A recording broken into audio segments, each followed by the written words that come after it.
Okay, I'd like to thank everybody for coming and welcome to Renew, Rebuild Hawaii. This is our special session on energy poverty in Hawaii. And so I want to thank all of you, and I want to introduce our host, Stan Osterman. Stan, and I want to, anyway, thank all of our speakers. So Stan, do you want to begin? Sure, I can do that. Thanks for having me on today. And I think I've talked to, or at least exchanged a few emails with all of our presenters today. And it's a really great group. I'm going to introduce them, starting off with Eugene Tian from DBED. He's the chief state economist for the state of Hawaii. And I've known him for at least seven years or so. And he's supposed to have a joke for us. I'm not sure if he's completely supplied to do that. He's good at that. But he's one of the few people I know that can make economics actually interesting and understandable. So we're really lucky to have him on. I've got Stefany. Really cool last name. I love her last name. Is it Vaioleti? Yeah, she's got a really neat last name. But anyway, I spent some time talking to her, and she works with accessibility and affordability manager for Hawai'i Energy, which is really an energy conservation group that tries to they're funded by the Public Utilities Commission, and they try and encourage people to use like high energy efficiency equipment, star appliances, things like that. And they have some great incentives. So maybe she'll tell us a little bit about that during her talk. We have Joanna Markle, who's got the toughest job in the state of Hawaii, as far as I'm concerned. She's the HECO Ombudsman. So I can imagine she gets some of the good stuff, but a lot of the complaints probably end up on her desk. And we had a really good conversation the other day getting ready for today. We have Gwen Yamamoto, who's been on my energy show before and has actually breathed significant life into the GEMS program for the state of Hawaii. And so she's a really talented business person, which is something really good for the state of Hawaii when you bring a really talented business person into a program like GEMS and make it usable to the max extent possible. And then a gentleman I haven't really gotten to know really well, but Matt Gonser, the Chief Resiliency Officer and Executive Director for the Office of Climate Change for the City and County of Honolulu. And I've participated in that program when it first started, but I haven't been participating since I retired from the state. So Matt, welcome to the program. What I'd like to do is I'm going to talk a little bit about our program today. Low-income families generally pay about 15% of their per capita income for electricity here in Hawaii, while middle and upper class families pay about 1 to 4% of their per capita income. Because of the credit records and the way financing for renewable energy projects are structured, they can often can't qualify for even basic improvements like solar power, solar hot water, and things like that. And that would reduce their electric utility bill by 40%. The result is that solar panels and solar hot water distribution has kind of slowed down in the state of Hawaii, and for low-income families in particular. And they bear a disproportionate burden of Hawaii's energy costs. This creates a social fairness issue and needs to be addressed, that we need to be addressed, particularly right now in the face of COVID. When the elderly and young mothers can't afford hot water to bathe and wash their clothes, there's a problem there. And all society should be concerned about it, especially here in Hawaii where family is so important. It also creates an opportunity for renewable energy providers. So that's what today's program is all about. And what I'd like to do right now is turn it over to Eugene to give us a presentation on what's going on in the state's economy with energy. And I think he probably provided some of the data for the introduction. on how the disproportionately affected lower and middle income, low middle income, and poor folks are doing here in Hawaii. So Eugene, take it away.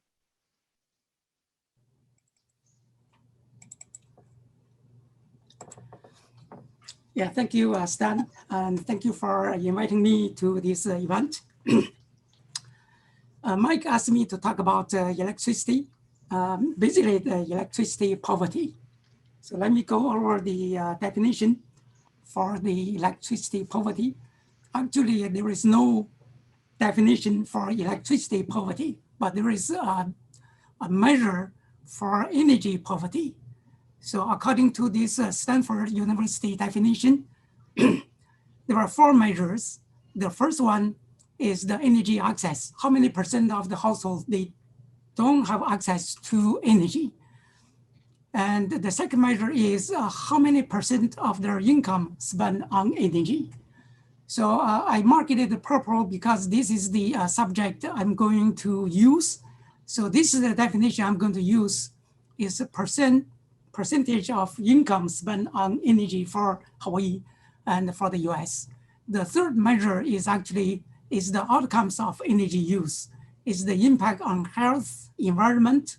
So those kind of measures. And the fourth measure is the combination of the top 3. So the concentration today for my presentation is the electricity poverty. So I define that using the energy poverty is the percentage of income spent on electricity. So let me continue with this. In terms of per capita residential electricity consumption, so this is in kilowatt hours. Hawaii actually ranked the lowest. The total kilowatt hours,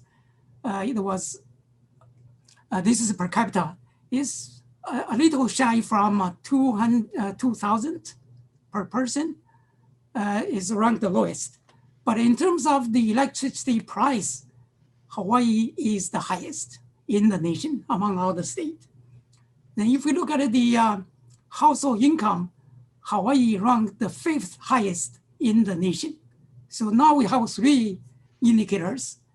We are low in consumption in terms of kilowatt hours, and we are high in price, and we are also high in personal income. So when we put those 3 together, because the consumption kilowatt hours multiplied by the price is the total spending. Then the total spending divided by the household income, that would be the percentage of income spent on electricity. So you can imagine we have some highs and we have some lows. So where Hawaii is in terms of per capita. So let's look at we divided, the data are from the most recent American Community Survey from the US Census Bureau, is from the last 5 years, 2015 to 2019. So there is data, there are data on utility use. So one of them is electricity. We also have data on water, fuel, and gas. So those, so this tabulation is mainly for electricity. We look at the area median income. So it is divided by below 50, 50 to 79, 80 to 99, 100 to 100, below 140, and 140 and above. So you can see the monthly electricity bill. If you look at it, for the homeowners, the total for Hawaii is 168.6. For the US homeowners is 164. We actually a little bit higher, just on a monthly basis. We are just $4 above the US average. So it's 2.4%. And in terms of renter, the Hawaii is much higher. It's about 30.7% higher than the US. The main reason is the solar panels, because the homeowners, a lot of them, they have already installed. We did a report in 2017. It shows that about 19% of all the single families, or townhomes, and they have installed the solar panels. I think now the number it might be much higher than the 20%. So because of that, those homeowners, they pay only about between $20 to $30 on a monthly basis. So that drives the average down. So that's why I think in terms of homeowners, their electricity payment on a monthly basis is just a little bit higher than the US homeowners, but renters is a lot higher.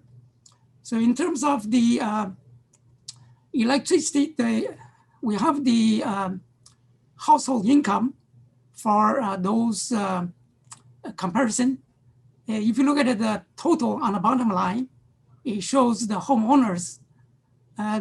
Hawaii's homeowners, their median household income is actually about 20%, 30% higher than the US.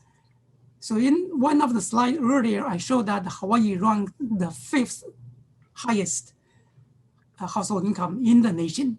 It's mainly because our household size is higher. Hawaii has an average household size about 3, and the US is about 2. And we have more people in one household, and they put money together, so our household income is higher. So homeowners is about 30% higher, but in terms of renters, it's even much higher. It's about 44% higher than the US renters. It's because I think the renters, there are more people live together. So I have those numbers, look at the household size. This is from the American Community Survey. This is looking at 2019. You can see that the household size average for homeowners is about 2.9 people. And for the US, it's 2.6. And for the renters, is 2.7. For the US, it's 2.4. So Hawaii, the household have a larger size in terms of more people live under the same roof. And in terms of percentage of income spent on electricity, on average, Hawaii actually spend less than the US in terms of spending on electricity in terms of percentage of income. So on the average is about 2.4%. The US is 3.1%. So we are lower by 0.7 percentage point for homeowners. And for the renters is 2.3%, US is 2.4%, and Hawaii is also lower. So in general, the percentage of income spent on electricity is about 3% for the nation, and about below 2.5% for Hawaii. Hawaii is lower than the nation. But in terms of income group, you can see that you look at the AMI at below 50%. So you can see the Hawaii household in this income range, they spend 8.3%. But the US is spend 10.6%. For both the renters and homeowners, they spend much higher than the average of 2.3, 2.4%. So it means that the low-income people may have difficulties in paying electricity bills. So further, I look at the household of four people in the same household, and how much they spend, and I look at the poverty level. So the third line here, it shows the poverty guidelines for Hawaii. A family of 4 is 29,620, and for US is about 28,750. But for Hawaii, the monthly bill for these type of families is $324 a month. For US is a lot lower. For renters is also, Hawaii is higher. So the low income families or household, they actually spend more on electricity. So in terms of percentage, this is alarming, because those people under the poverty level, they spend almost 24% of their income on electricity. So give you some reference for general Hawaii household, mainly for Honolulu, people spend 19% on food, 38% on housing, 11% on transportation. So you can see that if they spend 24% on electricity, that is even higher than food. So that may have some difficulty. My last slide here, it shows a selective household size with 2 people, 4 people, 6 people, and 8 people. So you can see the average monthly electricity bill for owners, renters, for those, and the bottom line actually shows their percentage of income spent on electricity. They all much higher than the 2.3% or 2.4% average, the state average. So these families under poverty, they may have a difficulty in paying electricity bills. And how many of these families in the state, according to the US Census Bureau, we have 6.7% of our household, they are under poverty. The 6.7% household representing about 9.9% of the population. So because the household size is larger, so 6.7% household and 9.9% of people, they are under poverty, and those people may have difficulties in paying electricity bills. That concludes my presentation. So I believe the question will be coming at the end or now. I was going to tell everybody that if you have questions while the speaker's presenting, you can send them to me via chat. We only had one come in for Eugene, and you actually answered it, I think, right after it came in. The question was, how does the cost of living factor in? And you kind of covered that as you went through. The one that really struck me, because she put in parentheses, food, rent/mortgage, utilities, healthcare, transportation. You know, Hawaii has housing prices that are really high compared to most of the mainland, unless you live in San Francisco or something. Does that really have a huge impact, Eugene, on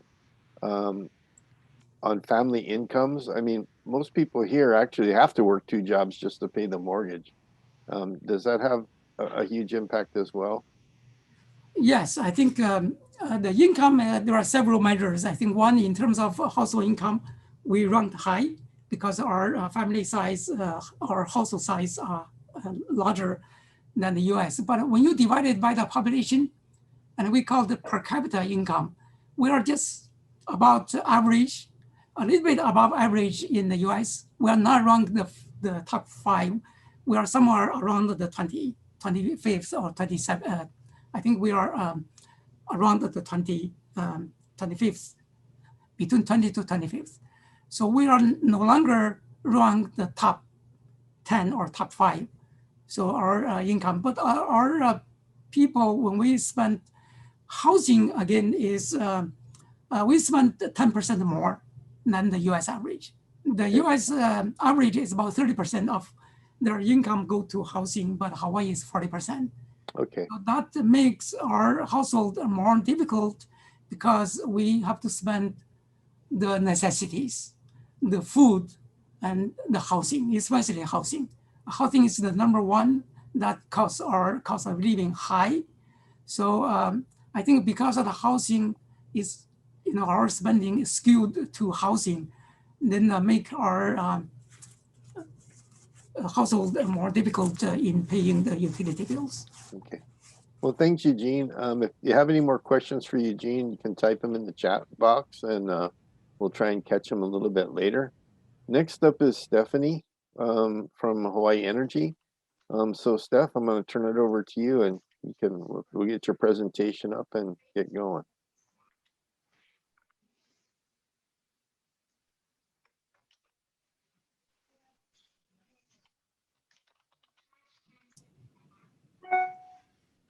All right, can you see my screen? Yes. Okay, great. All right, aloha everyone. I'm Stefany Vaioleti. I'm at Hawai'i Energy. I've been here about 1.5 years, and actually my background is in healthcare. So I've been in healthcare at Kahuku Medical Center and at HMSA for the last 18, 19 years, and did a whole shift to the energy industry. So I've had quite a learning curve, and happy to see a lot of familiar faces on today's webinar. So appreciate the opportunity to present. So our focus is part of our triennial program goals, and our area is accessibility and affordability. So we have 3 of these program goals that we've been focusing on, and we're in the middle of our second year within the triennial. And so really it's clean energy technologies, accessibility and affordability, and where we want to include everyone in the clean energy transition. So Eugene had spoken that there's about 6.7% of households, and that falls within certain poverty guidelines. And we know that Aloha United Way came out and in this last year stating that there's probably about 50 to 60% of households within Hawaii that fall within the ALICE category, which means that they're living paycheck to paycheck.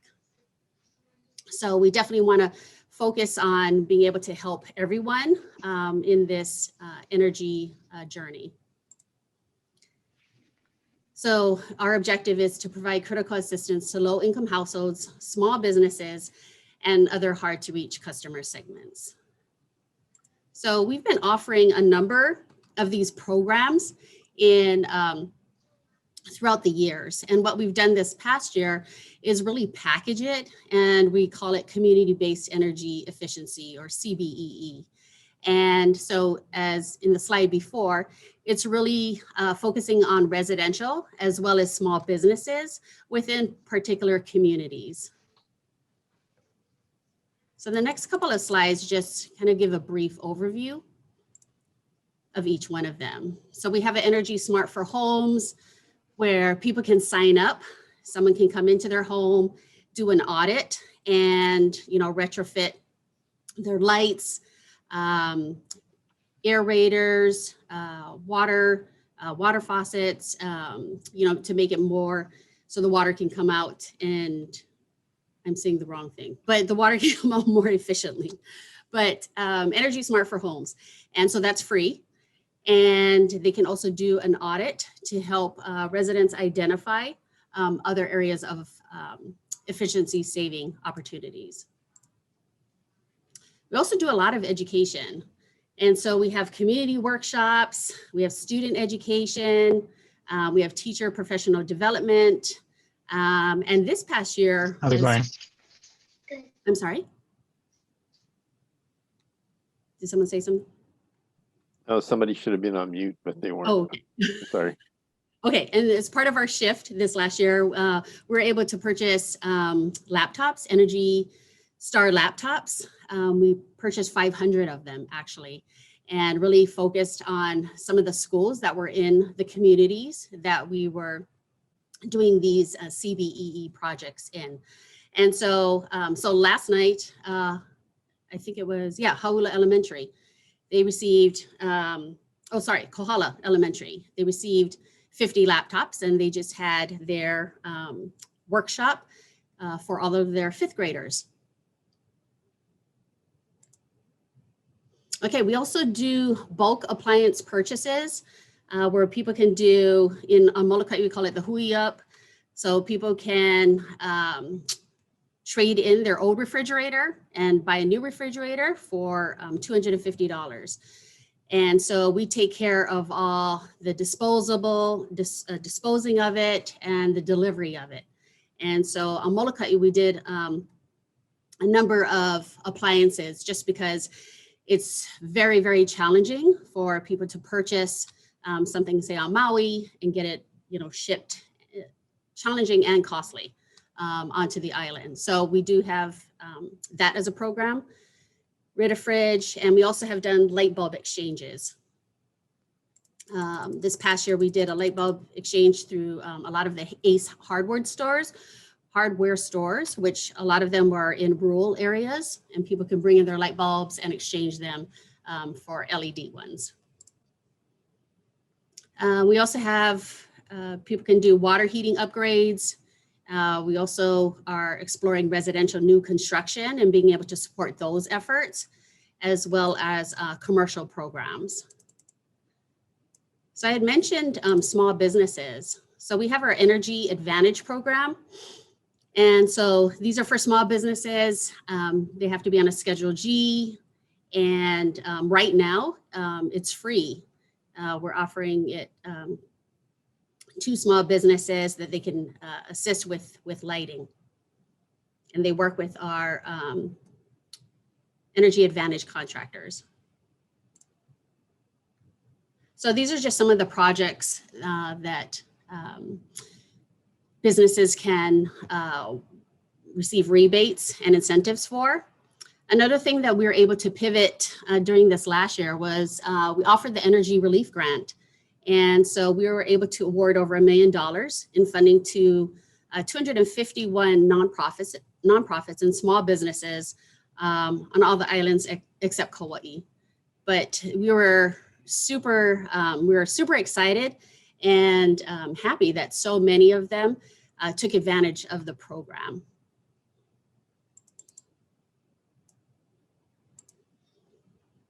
So our working communities, we really want to be able to do a number of these things. And when we're working with our partners, how do we develop and nurture relationships?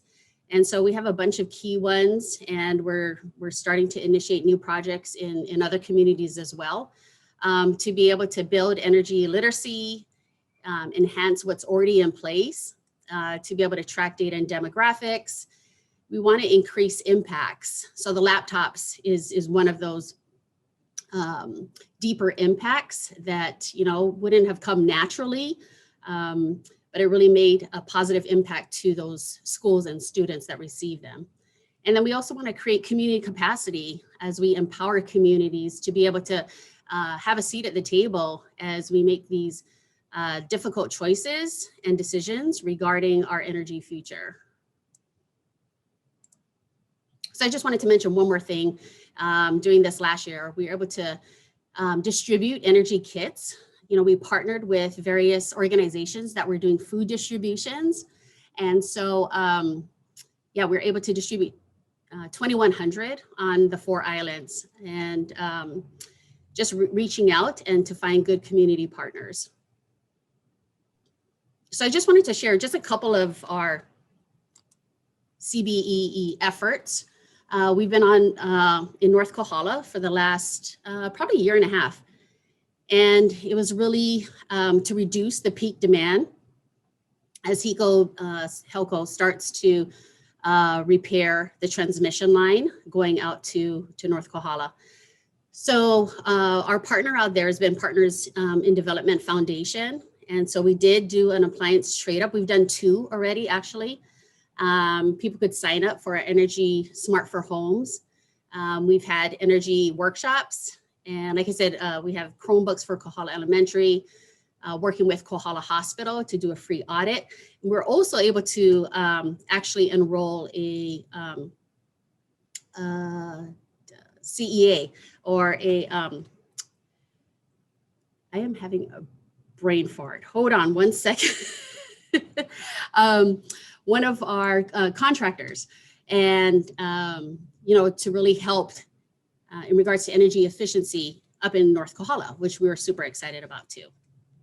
And so in being able to, work in a community that isn't really familiar with who we are and what we do, it was important to find a partner that was already trusted, and also to find community members that were already trusted, that people could know, like, hey, yes, I know so-and-so, and they participated in that program. Maybe I want to look into it. So we really worked on coming out with a community-centric mailer that shared these stories. And so they were mailed through to the 650 homes. And this was for the second round.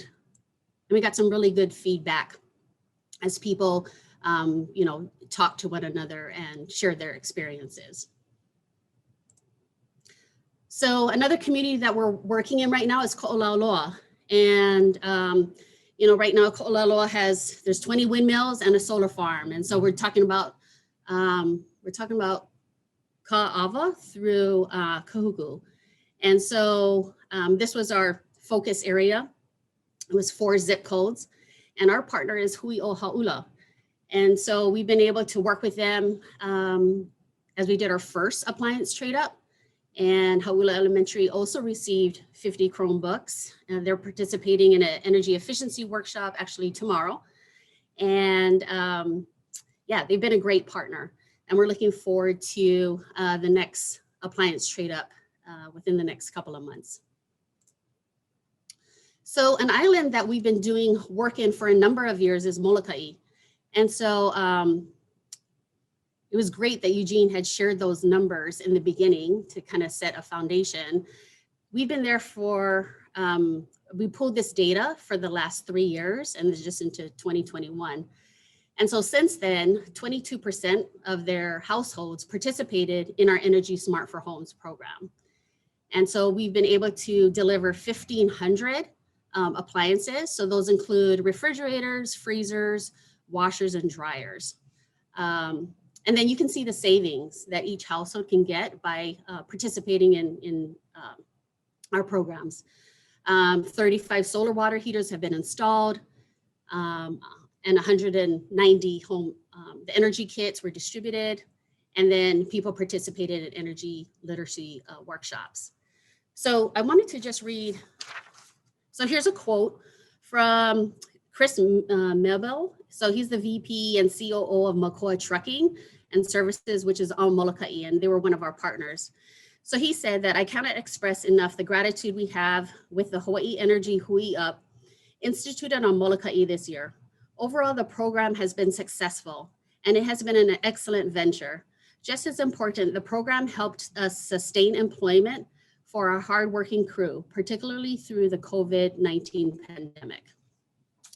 So it's awesome to see, you know, that through these partnerships, how impactful they can be on multiple levels.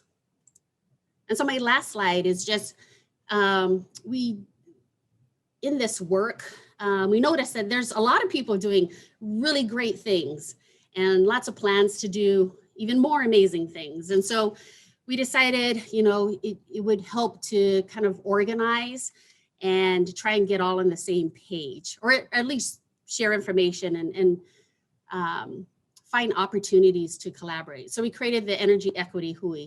And as I'm learning, there's a lot of similarities and alignment with Renew and Rebuild. So would love to learn more. But this group has been meeting for about 2 months. So really new, and just figuring out, you know, how we can share information, where are those opportunities. We're doing some systems mapping to identify who's doing what in this equity energy space. And yeah, looking forward to sharing. Thank you. Thanks, Steph. We only had one question for you, one correction for me, and one question from Michael Markridge. So the question for you was, do customers pay for all the retrofit projects? I know a lot of your projects are actually, you know, basically we're paying for them. That comes into my the correction I have for me. But for the retrofit projects, do the customers pay for that? Are you talking about for homes or? Yes, for homes. Oh, for homes? No, only if there's things that aren't within the menu of services. So there's kind of like a standard menu, and then there's things that people can purchase. Okay, all right. That makes sense? Let me see. The presentations, Michael, are they going to be the PowerPoints? Are they going to be available to folks when? Yes. Okay, so you got it right from the horse's mouth. And the correction for me, I probably gave the PUC a little bit too much credit for being generous. Hawaiian Electric actually collects money from each of its customers to participate in the Hawaii Energy program. So the PUC just gives out our money to Hawaii Energy so that they can do their good work for all the people that care to be more efficient with their energy systems. So I'll just make that one correction. Let me see. Okay, well, I guess is a question. If the cost of the grid is fixed, don't the poor pay more for the upkeep of the grid than the upper class families? Ooh, that's a complex question. I think we might save that one for Joanna because she's got the tough job on today's panel. So we'll think about that one, Joanna, when it comes up to you. So, I have one question. Good. This is for Stefany. And Stefany, you mentioned that this is Michael Markrich. I was wondering when you said that the savings per year for the solar hot water was $679. Wouldn't it be higher than that because rates on Molokai are so much higher than elsewhere? And I thought the average savings was more like almost $850 or $900 for a solar hot water heater. So can I defer my question to Tony? Tony, are you on? Yeah. Tony's here somewhere.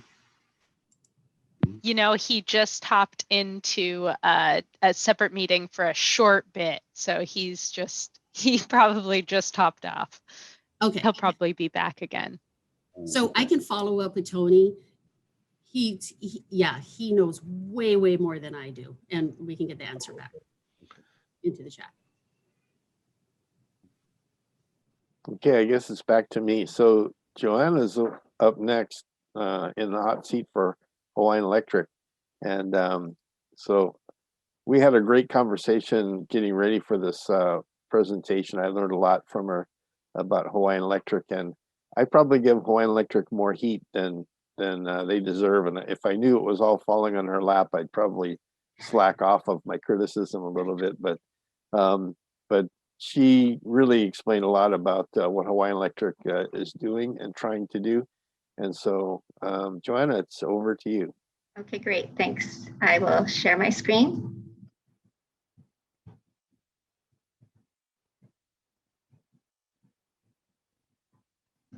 Do you folks see my screen now? Because I can't tell. Sorry.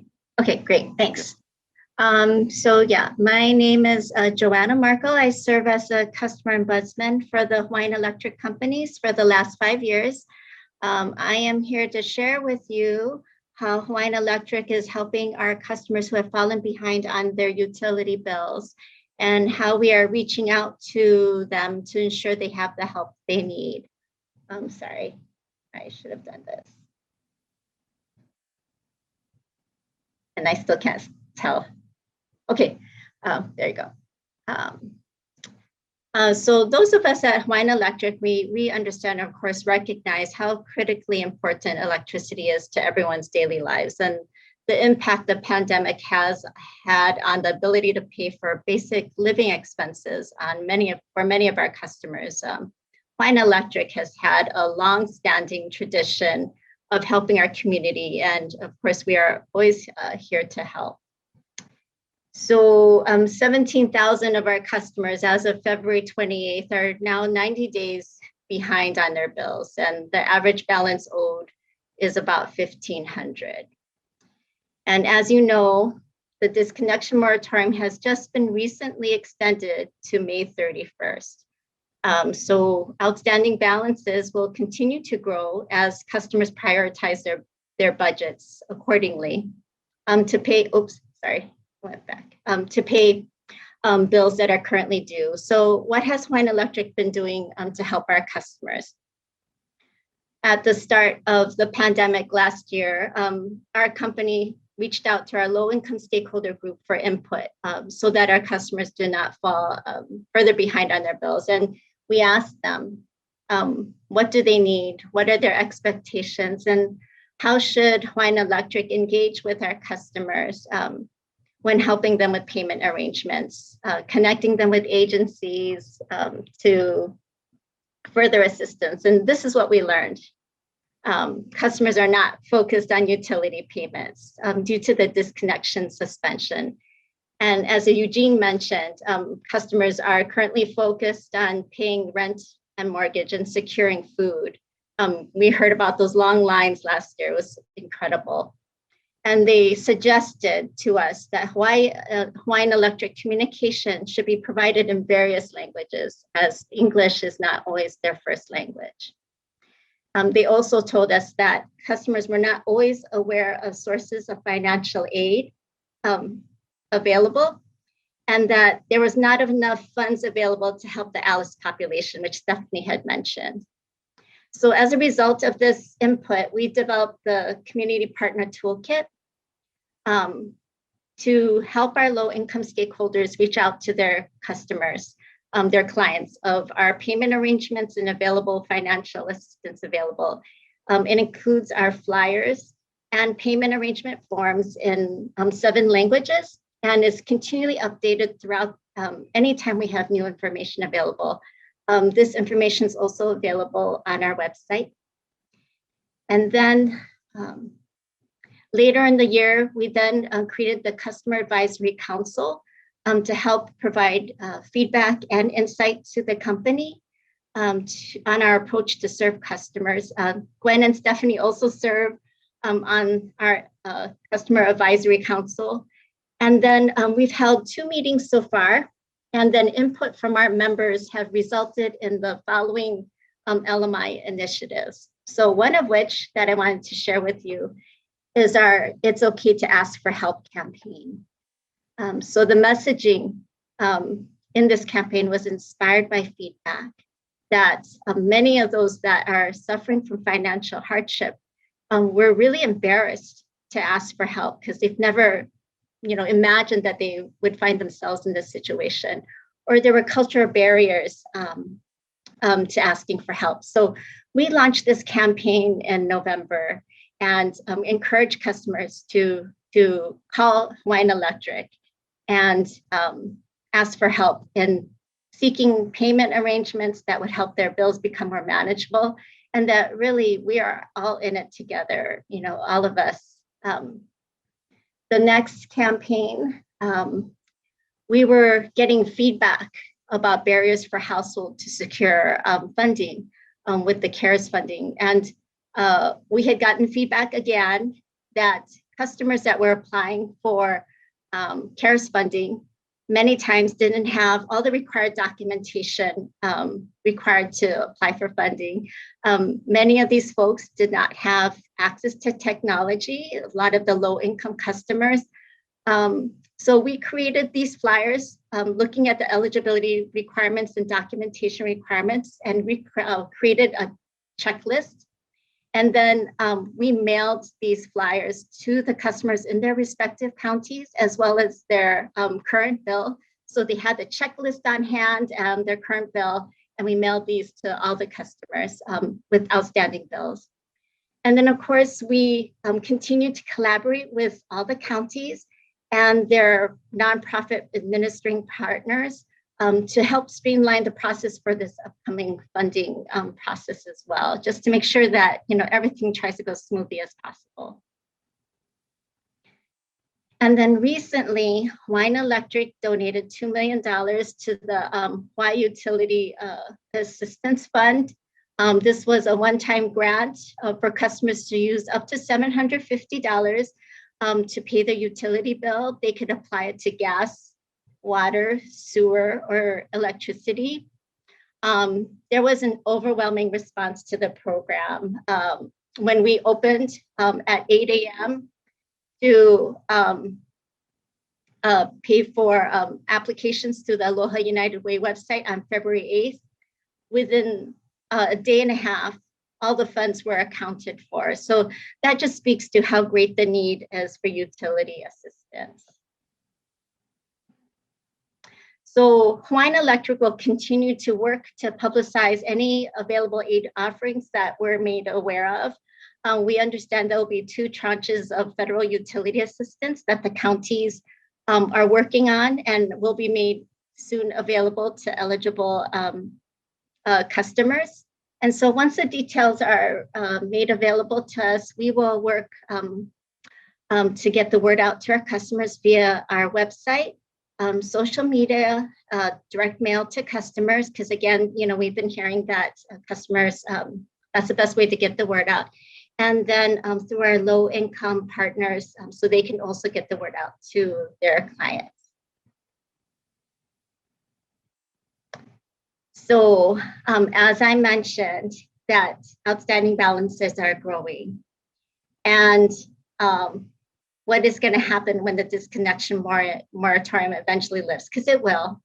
So our team has created a strategy to help ensure that our customers, that we don't disconnect customers. So once we've confirmed that the disconnection moratorium will be lifted, within that next first month, we will be sending out communications to our customers that we will automatically enroll them in a 12-month payment plan.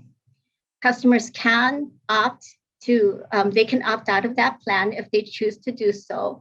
But for those that do not, the payment arrangements will be interest-free, and we will waive all late fees. The intent of this strategy is to ensure that all customers will in fact be ineligible for disconnection. Of course, if a customer just cannot afford this payment arrangement, we're going to encourage them to reach out to us. So in the second month after the disconnection moratorium lifts, a customer will see that their outstanding, payment due will be current month due, as well as 1/12 of their outstanding balance.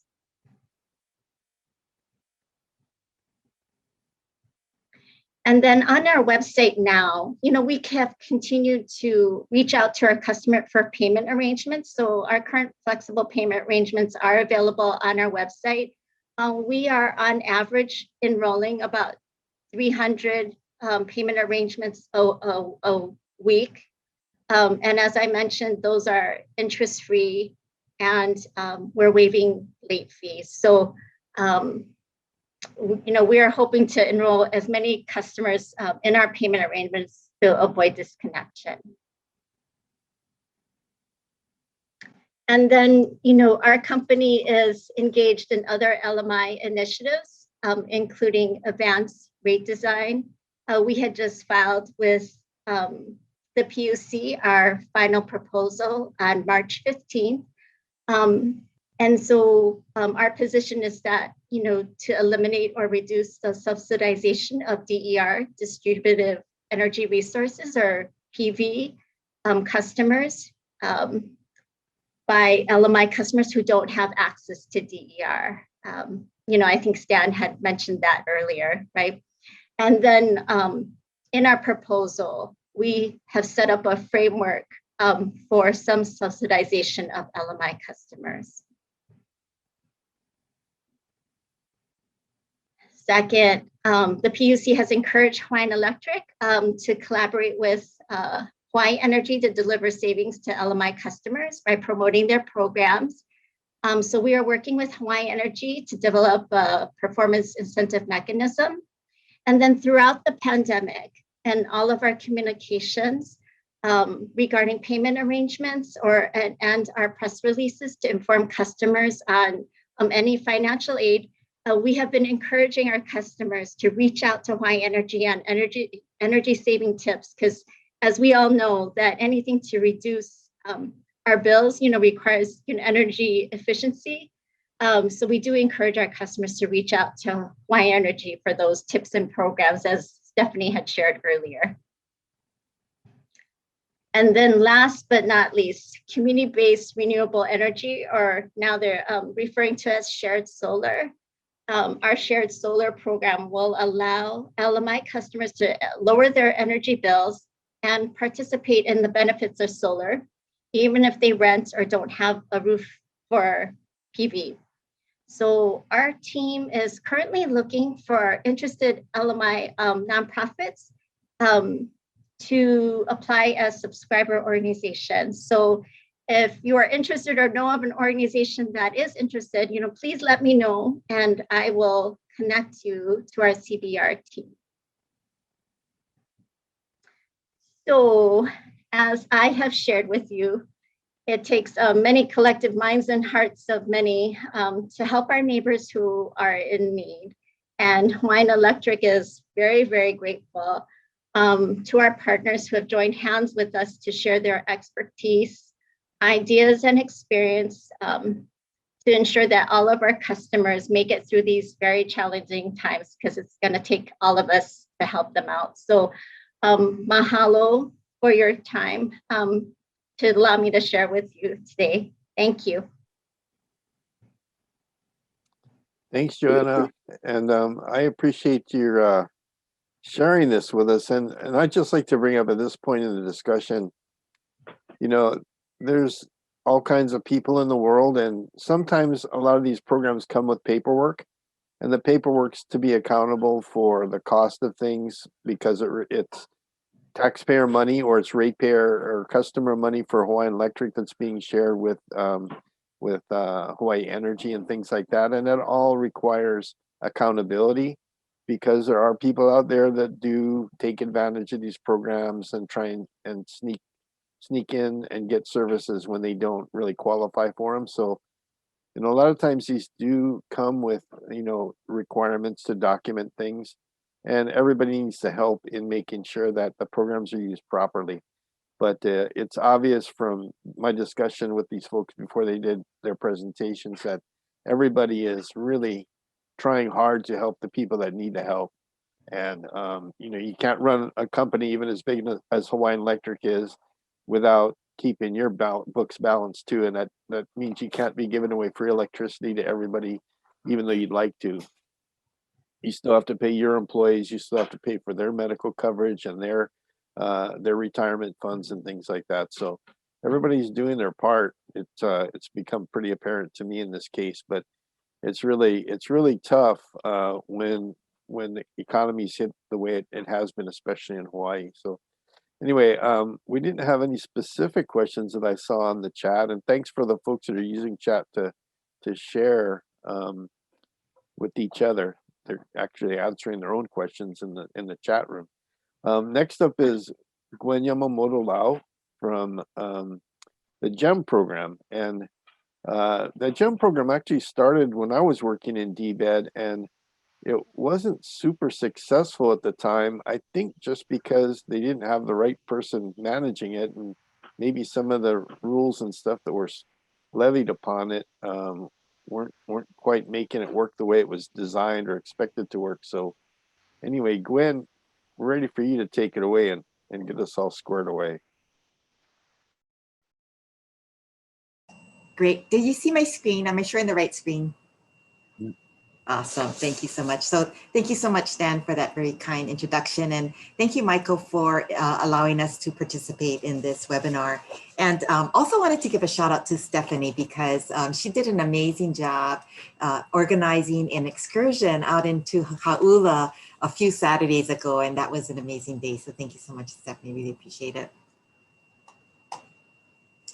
Alrighty, so the Hawaii Green Infrastructure Authority, or HGIA, was the result of Act 211, which created the framework to establish a state-administered clean energy financing authority.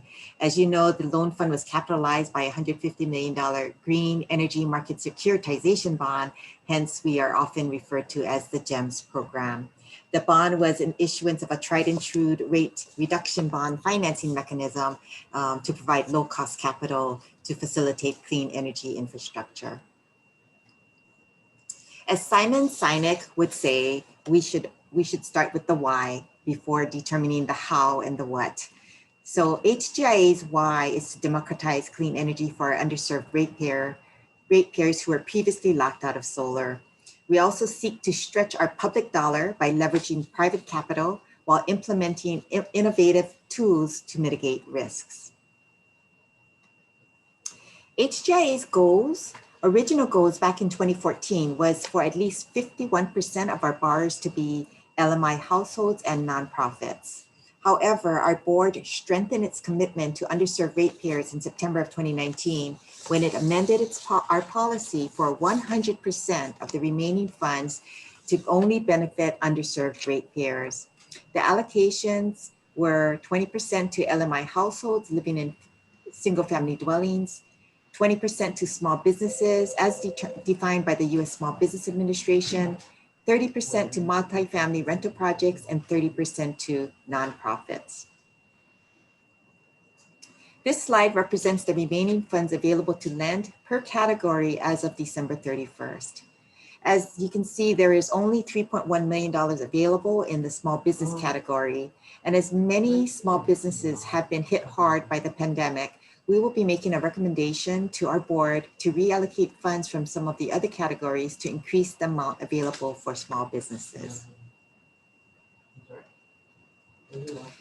Thanks to the vision of our policymakers who passed Act 211 session laws of 2011, as well as the good work of the utility, the PUC, and energy stakeholders, HGIA officially launched its Green Energy Money Saver On-Bill program in April 2019, which eliminated traditional credit and underwriting barriers that prevented many underserved ratepayers from accessing financing at reasonable rates and terms.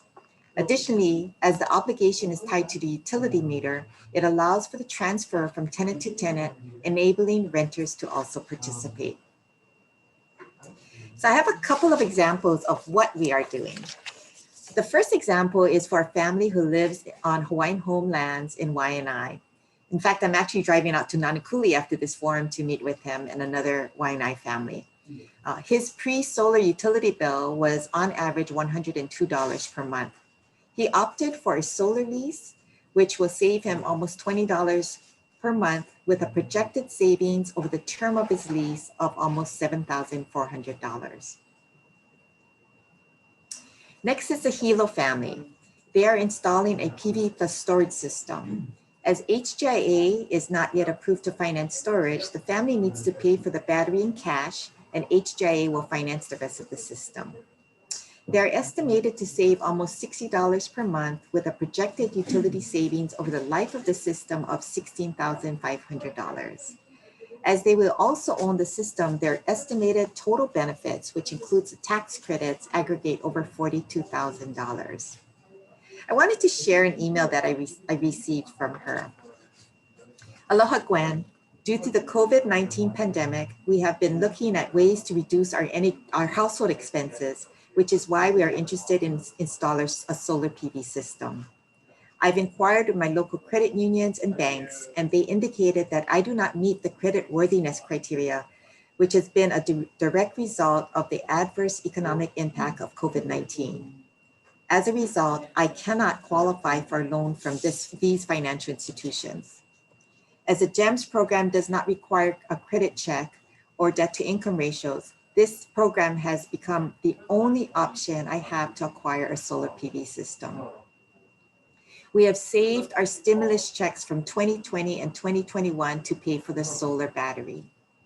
We feel so grateful and blessed that you are able to help make owning a solar PV system a reality for our family. Wow, this email sums up HGIA's why, how, and what. And it's situations like this that we are so grateful that the GEMS program exists to allow us to help families and other underserved ratepayers in our communities. Thank you. Thanks, Gwen, and thanks for explaining to everybody how people have to do all the paperwork, and you're really trying to help make things easier, because these programs, especially for a program that's funded with bonds or a bond system, that's an investment for somebody. So again, the accountability for the financing and stuff has to be accompanied by the right documentation and stuff. And it can be pretty daunting. I'm looking through the questions. Most of them were answered individually. There was a question for Joanna that I didn't get to, and I think it was answered on the chat. But just again, if you want to know more about the community-based energy programs that HECO offers, we'll try and get you connected with Joanna on that. Let me see. I didn't see any specific ones for you, Gwen. So if you have any, pop them in there. And we'll go on to Matt for our last presentation. and see if Matt can give us some insight. The one question I asked him before we got started, and I think he'll probably get to it, is, you know, we have a lot of federal funding coming to Hawaii for COVID, and this obviously is definitely an impact of the economic side of the COVID crisis. So is the county, the state is getting money, but there's also got to be a transfer from the state to the county to implement that money. So I asked him if he could address that a little bit. So Matt, I'm going to turn it over to you for your presentation. Thanks, Stan. So no screen sharing here. Just wanted to share out some notes with everybody. And I know we're talking about really like the immediate crisis, but I mean, from Eugene's information and sharing all the way through Gwen's information, clearly we've been on like a longer term crisis in terms of our electricity sector and the consequences for people around the island, and even reflecting on some of the information that we have in terms of energy burden, where if a threshold of greater than 6% is considered high to severe, you know, we've seen from 5,000 households on this island up to 17,000 households just from 2013 through 2019. And that was before an economic you know, impact and challenge as a result of COVID. So I really appreciate all the lessons. I've learned so much from all the speakers just here today, and it certainly takes an everything approach, right? I mean, the utility is doing everything that it can to make sure that new programs are not just developed, but that the implementation starts to prioritize those that really need the most direct benefit sooner than some of the other customers out there. All the work that Stefany is doing, you know, I'm hopeful if I complete some of my own paperwork that I'll get a rid of fridge rebate after I get a fridge delivered this week Friday on the state holiday, to just the general awareness, you know, from Eugene and DBED, helping us understand and learn through time. Like without this information, we don't know if we're progressing or not progressing. So having all of this is super critical. And yes, I'll be sharing some insight in terms of near-term relief programs, but everything, again, for this whole program reminds us why climate action is so critical yesterday and why we need to make sure that we're accelerating a clean energy transformation because of the burdens and the opportunities to alleviate some of these historical inequities and to support families. You know, Eugene's information and Lala's question around the totality of the affordability challenges is severe and clear and present. And you know, if we can make progress on one component of that and then keep working on the other elements around transportation, local food production, hopefully to bring expenses down, et cetera, all of it is needed for long-term affordability. So with that very long prelude, I am here to provide some information on the City and County of Honolulu's rental and utility relief program. I'm sharing information on behalf of the city's Office of Economic Revitalization, but again, this is the city's program generally. This is direct funding that the city received, federal COVID relief money to support those impacted from the COVID economic downturn. The program is set to launch the week of April the 5th, but I would make sure that everyone just stays attuned to all of the news and all of the promotion that's going to be continued to roll out from this point moving forward. And I wanted to highlight too that there was a homeowner hardship and relief program through the first round of CARES funding last year, a much smaller amount.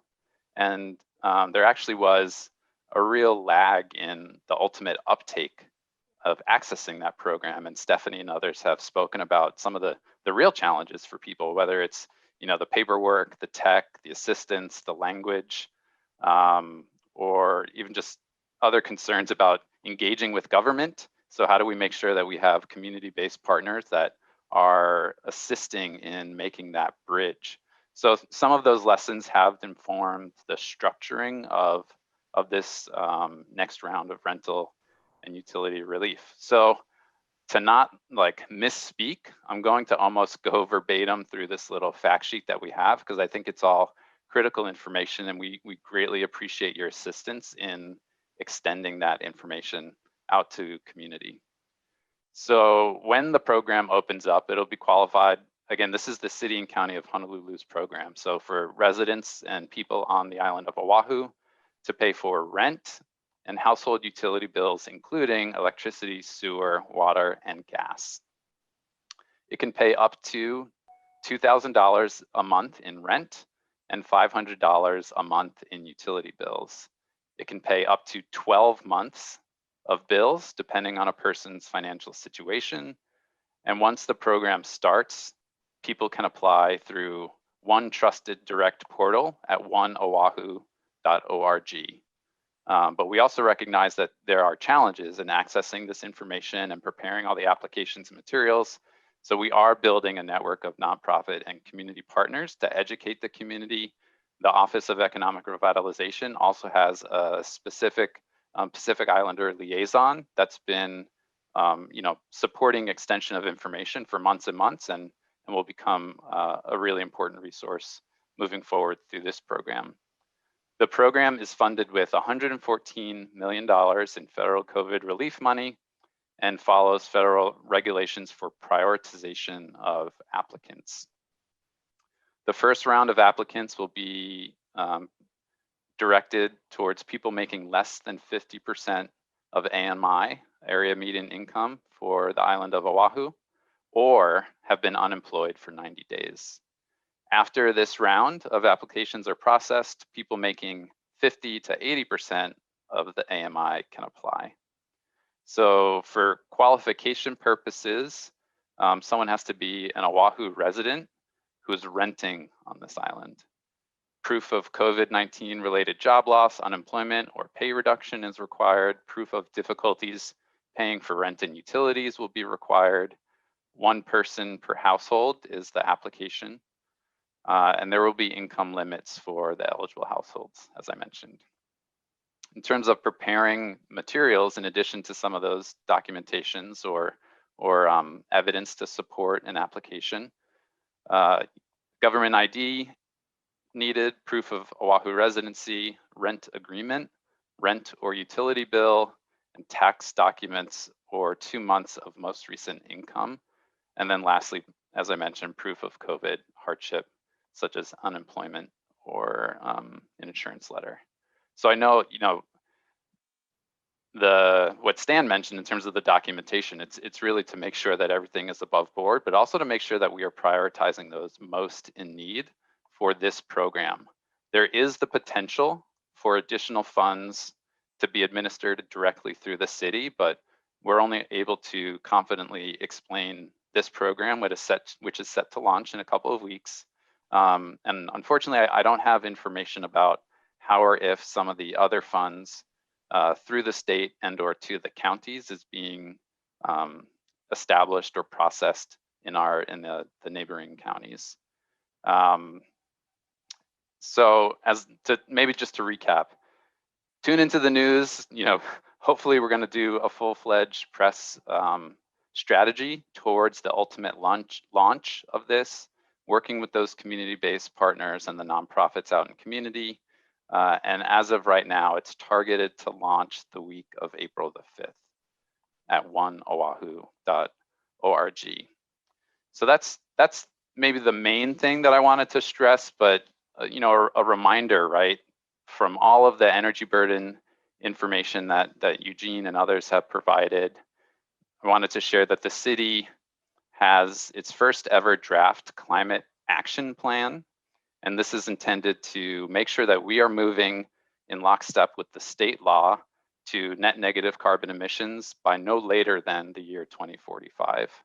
And within the draft plan, which you can see at resilientoahu.org, there's several actions to address, again, an all things kind of approach, both through permitting processes to make sure we can streamline access to rooftop solar for townhomes and multifamily, as well as addressing the real conflicts that are out there in community in terms of utility scale projects. And big thank you to the team. A lot of our staff, several of our staff who are on the call here today joined the group that went up to Hauula a couple weekends ago. But also looking at ways to bring direct benefit and resources to some of the communities that maybe haven't yet been able to tap into some of the tax credits or benefits. The city and county of Honolulu is currently part of a cohort called Solarize. And again, many of the speakers and the faces here today are part of that group, and they've been working with both our energy program and our equity program here in the office. But it takes a lot of work, right? It conceptually makes great sense, but it requires that we bring some resources to bear to help communities navigate and facilitate a process by which you're leveraging a strategy of community bulk purchasing to bring down the costs and address other outreach barriers. This is something that is really critical and important to us in the office, and we really want to find a way to continue to advance this concept to, again, demonstrate a way to bring additional resources, hui up together with neighborhoods, whether in specific areas or with other state land holdings and partners. And we wouldn't actually be the first. There was another successful program on the island of Kauai in Keikaha, which afforded some great benefit to several community members and households out there. So across the board, we know we need to stopgap the real struggles today, and that's what the rental and utility relief program is intended to support, but we can't lose sight of the needed continued progress on the horizon in terms of climate action and really bringing down the energy burden over time. So those are the main things that I wanted to share with the group and stress here today, Stan. Thank you.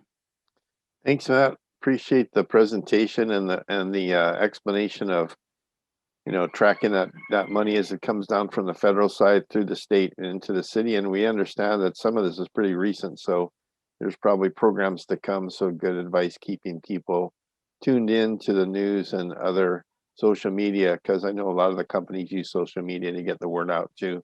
And the networking, because not everybody has the technology. A lot of our participants today actually have outreach to folks who don't have the technology, and so get the word out to them as well. I'd like to thank all of our participants today, starting with Eugene up at DBED and Stefany over at Hawai'i Energy, Joanna at Hawaiian Electric, Gwen and Matt for their participation. And I have a challenge for everybody on the net today. I had a guest on my show who talked about energy blindness, and his point was that maybe a lot of people know how much their electric bill is every month or whatever, but how many kilowatt hours a day does your house use? They couldn't answer that question. So my question to all of you is, so look at your bill from Hawaiian Electric and look how much energy you use from a month-to-month average and daily average, and really start to see what impacts your usage. And I'd actually encourage you to do that with your water bill as well. It's number one, it's just good to be more efficient, which is the whole goal of Hawai'i Energy. And we always say that if you're going to start a solar program on your roof or whatever, you always start off by doing an efficiency check on your house and try and be as efficient as possible before you design your solar system for your house. So look at your bill and see if you can decrease your energy blindness and understand how much energy you really use. And look at some of the programs we had on today so that you can really analyze yourself and see where you can save money, turning off some lights here and there, maybe dropping the temperature on your water heater or going to solar water heater and things like that, or instant on water heaters. So there's a lot of ways you can do it and start looking at them. So I'd like to thank everybody for participating today, and I'm going to hand it back over to Michael. I didn't see any more questions in the chat that were directly for Matt, but there is some chat discussion there if you haven't been keeping up. take a look at it, some good links and some good connections. So I'm going to turn it back over to Michael to wrap us up. Okay, thank you. I have a couple of questions. Joanna, I wanted to ask you, so you mentioned that in the long term, they would be interested in supporting people who are in need. Would that be like the elderly or disabled? Or would that be in the nature of a guaranteed electricity subsidy for certain classes of customers?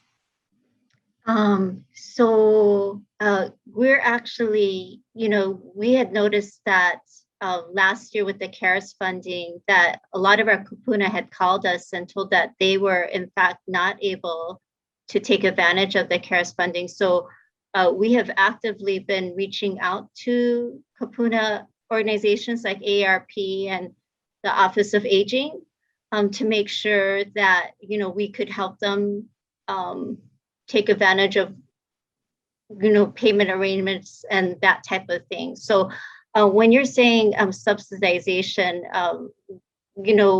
they just need additional help with, filling out forms and that type of thing. We're trying to learn better what their needs are and reaching out to those organizations. The Office of Aging on each county help those kupuna as well as the disabled. We are right now at this time learning what those needs are. So we hope to do that. We're engaged with those offices at each county to better learn what their needs are at this time. I hope that answers your question.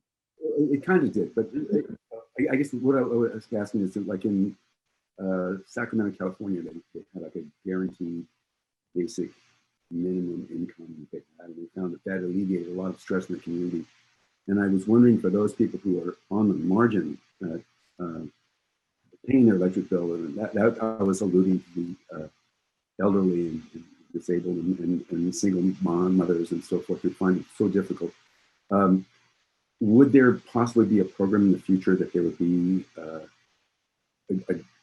a floor that they would be able to take advantage of their electricity be provided? We're exploring everything right now. Part of the advanced rate design is time of use. As far as the elderly population, they do have more flexibility in their schedule to take advantage of programs like that. So that is in the advanced rate design. We hope to educate customers to take advantage of that, as far as additional strategy to help reduce their bills. So yes, there are, additional programs that we're looking at to help that population, just because they are at home and they can shift their energy burden to kind of take advantage of programs like that.